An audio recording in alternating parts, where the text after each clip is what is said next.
ଭଲ ବହୁତ ଭଲ ଭଲ ଜିନିଷ ଦେଖିଲେ ବୁଝିଲ ପ୍ରାଣ ଆଜି ଏକାଠି ଜୀବନ ଯାକ ଗୋଟେ ସଉକ ଥିଲା କିନ୍ତୁ ଏଇ ବିନା ଆଉ ଏବେ ବଞ୍ଚି ହଉନି। ମୁଁ ଗୋଟେ ଭଡ଼ାଟିଆ ଓକିଲ ହେଲେ ଗୋଟେ ଦିନ କୋର୍ଟକୁ ନ ଯାଇକି ତମ ଗୁଣ୍ଡା ଡାଙ୍ଗୁରି ଆଣିଲାଣି ଯାହା ଟଙ୍କା ପଇସା ମିଳିଯାଉଛି ସେତିକିରେ ମୋର ଯଥେଷ୍ଟ। ମତେ ତୁ ଭଳିଆ ବନ୍ଧୁ ଗୋଟେ ମିଳିଯାଇଛି ତ ମୋ ଭାଗ୍ୟ ଧନ୍ୟ ହେଇଯାଇଛି।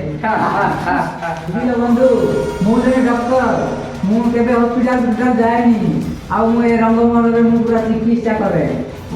ବନ୍ଧୁ ଚାଲ ଚାଲ ମୋ ଜଣେ ଡକ୍ଟର ମଣିଷକୁ ଇଞ୍ଜେକ୍ସନ ଦେଲେ ବି ସେ ପଶୁ ଭଳିଆ ବ୍ୟବହାର କରିବ। ଇଞ୍ଜେକ୍ସନ ନମସ୍କାର ନମସ୍କାର ନମସ୍କାର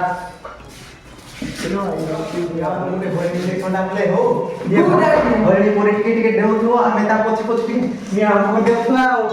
ଆଜ୍ଞା ମୋ ଚାକିରି ଚାକିରି କଣ ଚିନ୍ତା କରୁଛ ତମ ଚାକିରି ପରା ହେଇକି ଅଛି ନା ଚାକିରି ହେଇଯିବ ତମେ ଏଠୁ ଗଲାବେଳେ ଆପାର୍ଟମେଣ୍ଟ ଧରିକି ଯିବ। ଏଇଟା ଗୋଟେ ଷ୍ଟାମିନା ଇଞ୍ଜେକ୍ସନ।